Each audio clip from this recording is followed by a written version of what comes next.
ng Diyos?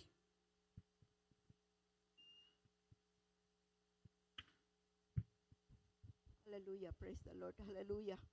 Praise the Lord. Ako'y magpapasalamat sa dakilang mahal na Panginoon Jesus. At sa mahal na Pastor Bilabet Almeida po at sa kay Mama Lina Almeida at sa kanyang mga anak, apo, at sa mga preacher, older preacher, at sa mga kapatiran. Hallelujah. Praise the Lord. Hallelujah. Hallelujah. Thank you so much. Hallelujah. Hallelujah. Pasensya na po at medyo matagal na rin po na hindi ako nagpapasalamat sa dakilang mahal na Panginoon Jesus. Sa totoo lang po, kanina nga nang sinabi ni sister na ako'y magpapatotoo, parang ayaw ko po kasi hindi po ako nakahanda. Hallelujah. Praise the Lord. Hallelujah. Pero kapag anak ng mahal na Panginoon Jesus, di po ba walang imposible sa Kanya. Hallelujah. Praise the Lord. Hallelujah. Ako po'y isang Sambuangenya at nakatrabaho sa PMA Baguio City. Nag-asawa ng isang sundalo po. Nakaroon ako ng 4 na anak. Hallelujah. Praise the Lord. Masarap po ang buhay ko noon. Hallelujah. Ang magulang ko po ay Katoliko. Ngunit Katoliko po na ang alam ko lang lagi bawal gawa ng kasalanan dahil nakikita ng Diyos, parusahin ng Diyos. Pero hindi ko po alam na kung totoo nga ba may Diyos kasi pag pumupunta ako sa simbahan, 1 oras lang, hindi sapat po na matutunan ko paano ang maglilingkod sa Diyos. Hallelujah, praise the Lord. Ang gustong-gusto ko lang po noon, lalo sa PMA, kapag araw ng Sunday po, pupunta ako mag-attend ng misa. Hallelujah, praise the Lord. Nakabihis po ako, nakaporma, dahil po ang tawag sa akin sa loob ng PMA ay Marimar. Hallelujah, praise the Lord. Amen. Totoo po ay naamin ko noon, lahat po ng bagay nasa akin na hallelujah. Civilian employee po ako sa PMA at mayroon din po ako sariling negosyo. Hallelujah, praise the Lord. Negosyo po na ito'y naranasan ko po ang hallelujah. Naranasan ko po ang buhay na mapera. Hindi lang po mapera, mayaman. Hallelujah. Amen. Sa mga negosyo ko po, napakalakas ang negosyo ko. Lahat ng klaseng negosyo, pasukan ko. Kumikita po ako. Hallelujah. Jesus name. Hanggang po dumating yung time na ako'y nakasakit. Hallelujah. Ang sabi ni Dr. Liban ay colon cancer. Hallelujah. Ito po hindi ko pinagtapat sa akin mga anak dahil ayoko po mag-alala sila sa akin. Ngunit hindi ko po makakalimutan na parati po ako dinudugo itong araw. Maghinto ng mga 3 araw, andoon na naman po paulit-ulit po. Ang sabi ni Dr. Lipan, kailangan ma-confine ka ng hospital. Hallelujah. Ayoko po dahil malakas ang business ko, mahirap po iwanan. Hallelujah. At tuwing Sunday dati noon, nanonood ako ng TV po, nakikita ko itong gawain natin. Natutuwa po ako kasi nakaputi lahat, mahaba, mga buhok, mahabang damit. Amen. Ngunit pagdating po ng testimony, yun pong mga kapatiran na galing abroad, nakahiga sa kama, naka-oxygen. Pag nilehans ng mahal na pastor, ito'y tatayo at nakakalakat. Amen. Praise the Lord. Ayoko pong maniwala noon, sabi ko, ayan ang hindi ko gusto. Imposible mangyari yan, magaling lang sila. Sabi ko, mga kasamaan lang din yan, marunong silang magharap sa tao. Hindi totoo yan. Sabi ko, i-off ko, ilipat ko ng channel. Mamaya, babalikan ko naman ulit. Hallelujah. Hanggang po dumating ang time na nawak ako ng dakilang mahal na Panginoon Jesus. Hallelujah. Noon po, malapit na ako pong tinaniman na po ako. Ngunit lumalaban po ako. Gusto ko pa rin mabuhay dahil may pangarap po ako para sa akin mga anak. May pangarap po ako na balang araw hindi sila basta-bastang tao lang. Natanggap ko po itong bautismo sa pangalan ng mahal na Panginoon Jesus. Amen. Hallelujah. Praise the Lord. Hallelujah. Isang adult choir na lumapit sa akin. Ang sabi niya sa akin, bakit gano'n ang itsura mo, sis? Sabi ko, may sakit po ako at wala nang lunas. Sabi niya, sigurado ko, doktor, ang sinabi sa'yo. Sabi ko, oo. Sabi niya, huwag kang maniwala sa mga doktor. Kahit kanino, maniwala ka sa Diyos. Amen. Praise the Lord. Hallelujah. During time sinasabi niya ganun, para akong nauuhaw na sabik, gusto kong makita at makausap ang Diyos. Sabi niya, sister, mahal ka ng mahal na Panginoon Jesus. Tinatawag ka niya, matagal ka na niyang tinatawag.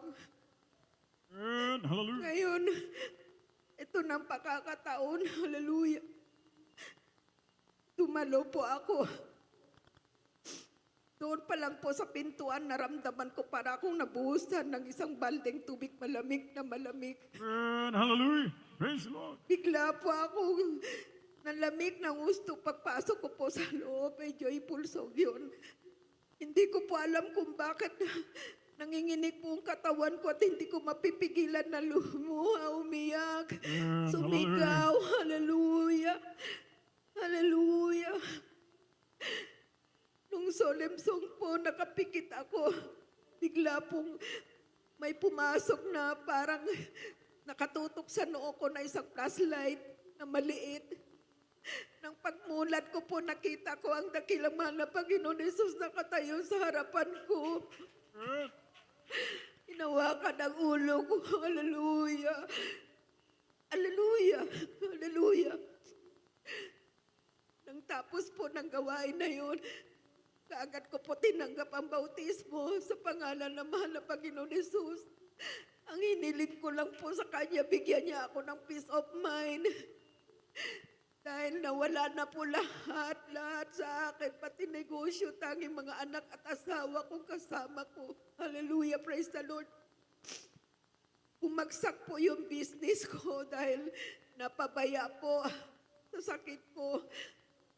Ngunit dakilang mahal na Panginoon Jesus.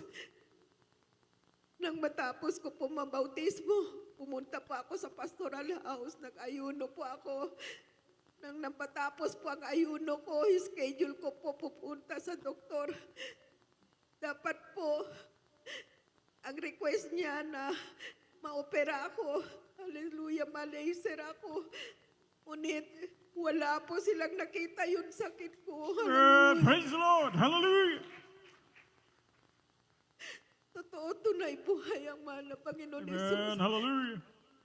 Dahil mula nakilala ko siya, natanggap ko siya sa buhay ko, masaya po ako. Amen. Hallelujah. Wala man po kaming trabaho, may trabaho, ngunit walang sahod, napupunta bayad sa mga utang. Ngunit masaya po ako. Naranasan ko po almost 1 year na wala po kaming makakain. Ang isang anak ko na pangalawa, nag-aaral po siya. At pumasok po siya sa Jollibee. Pag-sweldo niya, bumibili ng bigas. Nilulugaw ko po yun. Ang importante, mga anak ko ang kakain kahit hindi ako kakain. Hallelujah. Ngunit totoong buhay ang mahal na Panginoon Jesus. Hallelujah. Praise the Lord. Hallelujah. Dumating po yung time na supena sa akin. Hallelujah. Praise the Lord. Yun supena na po yun. Lahat po ng mga damit ko dati na pang mga okasyon, pang mga hindi karapat-rapat, Ito po'y nilagay ko sa shop ko sa loob ng PMA at binibenta ko ng 2 pesos, 3 pesos para po may pambili akong pagkain sa mga anak ko. Ngunit nagulat po ako. Hallelujah, praise the Lord. Dumating ang asawa ko, sabi niya sa akin, sabi niya, may kasama ako si IDG, may dala silang supe na kukunin kanila. Hallelujah. Hindi po ako nagulat noon dahil sabi ko, nawala na yung takot sa akin. Sabi ko, sige lang, okay lang. Kinausap ko yung si IDG, sabi ko, Sarge, pwede ba sandali lang? Manalangin lang ako Sabi ko, pumasok po ako sa bodega ng shop ko. Doon po ako lumuhod. Sabi ko sa mahal na Panginoon, bigyan mo po ako ng lakas na loob. Bigyan mo po ako ng makayanan buong katawan ko at isip ko. Hallelujah. Nang lumabas po kami, natin ako ng pilapit ko po, dala yun isang sasakyan namin. Hallelujah, sa CIDG. Nang dumating po doon sa CIDG, tinatanon ako, pangalan ko, business ko. Mamaya may dumating CIDG din. Sabi niya, "Wok, may nahuli ka ba? Taga saan yan?" Sabi niya, PMA. Oh, anong kaso niya? BP22 at saka estapa. Hallelujah. Makano ang kwan niya? 120,000. Diba ka dyan, Bok? Sabi niya, share mo ako Tapos sabi niya, ito pang asawa nito, sino ba sa inyo may kaso? Sabi ko, ako po. Bakit? Kasi naka-estapa ka. Nag-issue ka ng cheque, ano? Opo. Buti nga sa'yo. Cheque-cheque ka, hindi mo naman kayang pondohan, sabi niya. Hindi ko po yung pinansin. Tapos sabi niya sa beloved husband ko na, ikaw ang asawa. Sabi niya, opo. Anong ranggo mo? Sabi na asawa ko, technical sergeant po. Wala, mababa yan. Sabi niya, kaban-kaban bigas kakainin mo para maabot mo yung ranggo ko. Tahimik lang po kami, hindi kami wimik. Ngayon po, banda mga 1:30, dinala na ako doon sa opisina ng judge. Sinorender po ako. Ang sabi ng sekretarya ng judge, sis, Mrs., maghanda ka ng 120,000 ang bail mo para hindi ka makulong. Sabi ko, ma'am, okay lang po kahit makulong ako kasi wala po akong pera. Meron po akong pera, 250. Pangkain po ito ng mga anak ko. Sabi niya, talaga makukulong ka.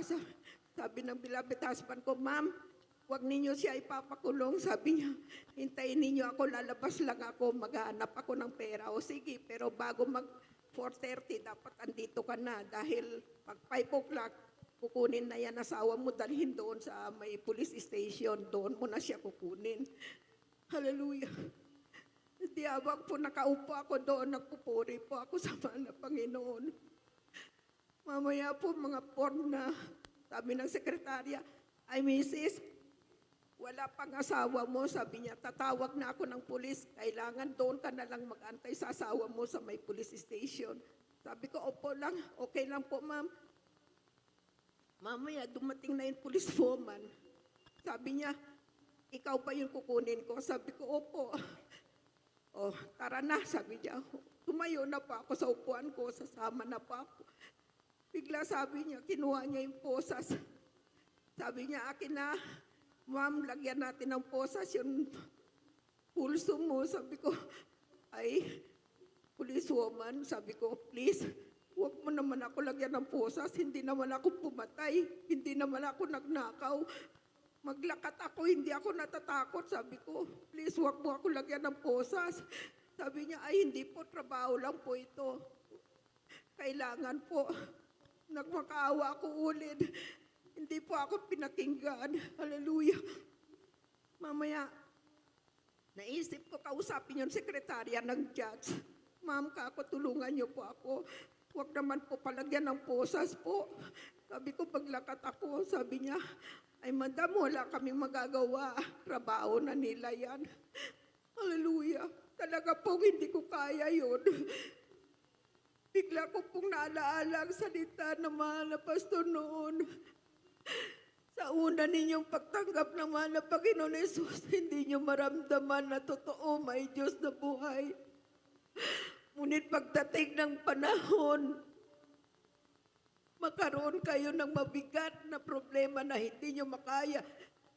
Tawagan nyo ang mahal na Panginoon. Lumuhod kayo, tawagan nyo ang mahal na Amen. Panginoon. Praise the Lord. Hallelujah. Doon ko naalaala, kinausap ko sila doon. Sabi ko, sandali lang po, manalangin lang po ako. Sa harap po ng mga trabaho doon, nagtatrabaho sa opisina. Lumuhod po ako. Nagpalagpak ako ng kamay ko. Mahal na Panginoon Jesus, nagmakaawa po ako sa inyo.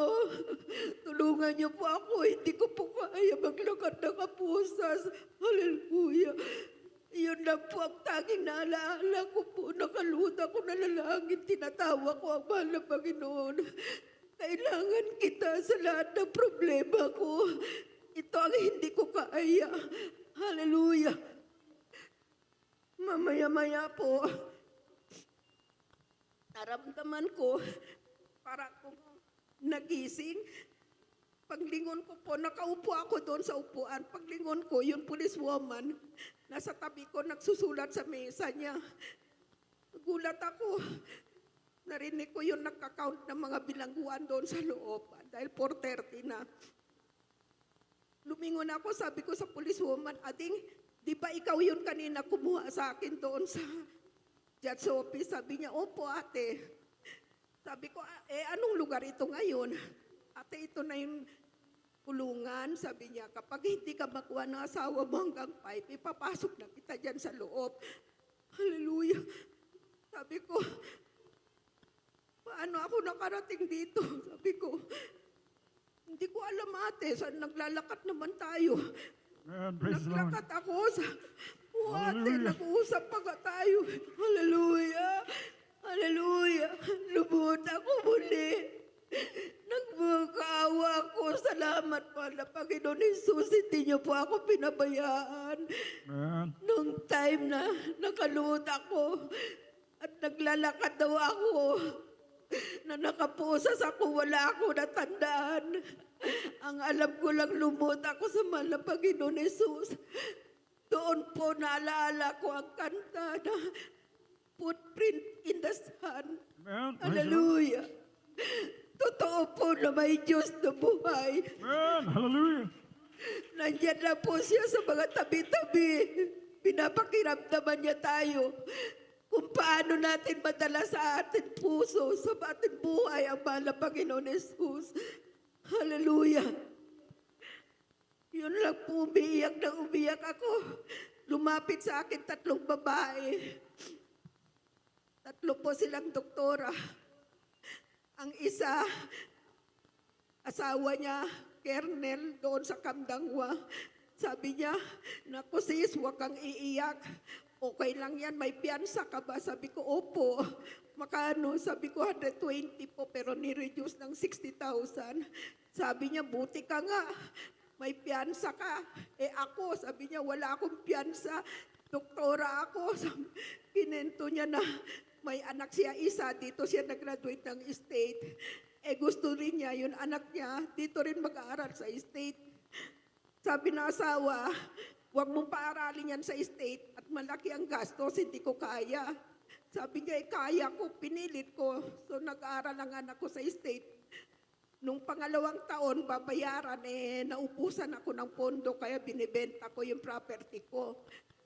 Mahirap kasi, kailangan marami pang arikotitus yun. So sabi niya, umutang ako sa kaibigan ko na doktora din, padala ko sa anak ko. Inisyuan ko siya ng cheque sa halaga 500,000. Nagsusugal sila, nahulog yung wallet niya. Nakita niya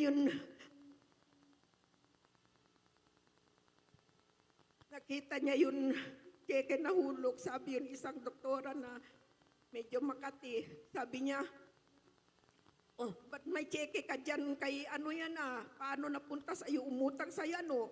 Sabi ganun. Naabot yung istorya sa kampo hanggang narinig ng asawa. Nagalit yung asawa. Sabi niya, sinabi ko na sa'yo, huwag mong paralin sa estate. Mapilit ka, bahala ka na sa buhay mo, maghiwalay na tayo. So kinuha ng doktor, nung asawa ng doktor ay mga gamit niya, umalis ng bahay. Yung time na yun, first time yun ginawa, kaya nasaktan yung doktora. Duty yun isang doktora na nagkalat ng balita na umutang siya. Inapakan niya sa gate.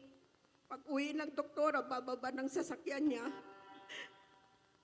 Pinalakol niya, hindi, una martilyo. Pagkatapos kinutsilyo niya, 25 nasaksak yung nasaksak niya sa doktora. Kaya nakulong po siya, walang piyansa. Yun isa naman po, doktora din. Nagpaaral ng isang engineer na boyfriend niya. Pumunta siyang Saudi, 2 years contract. Nung nasa Saudi po siya, yun boyfriend niya na pinapaaral niyang engineer, nagkaroon ng karelasyon iba, pinatira sa bahay niya, pati mga magulang. Natanggap siya ng balita na yun ng boyfriend niya, may dinalang babae at buntis na, kaya agad-agad siya umuwi. Dumating sa bahay, gabi, nag-away sila. Umalis yung lalaki, sinakta niya yung misis niya, dala niya yung pangalawa. Ang pamilya ng lalaki doon sa bahay ng doktora. Nakainom siya ng alak, tapos bigla niyang pumasok sa isip niya na aping-api siya. Pumasok siya sa kwarto, itiniga niya, ginamit yung palakol sa mga hipag, mga baby ng hipag, ganan niya. So 7 tao na patay niya, pinalakol niya. Wala din po siyang piyansa.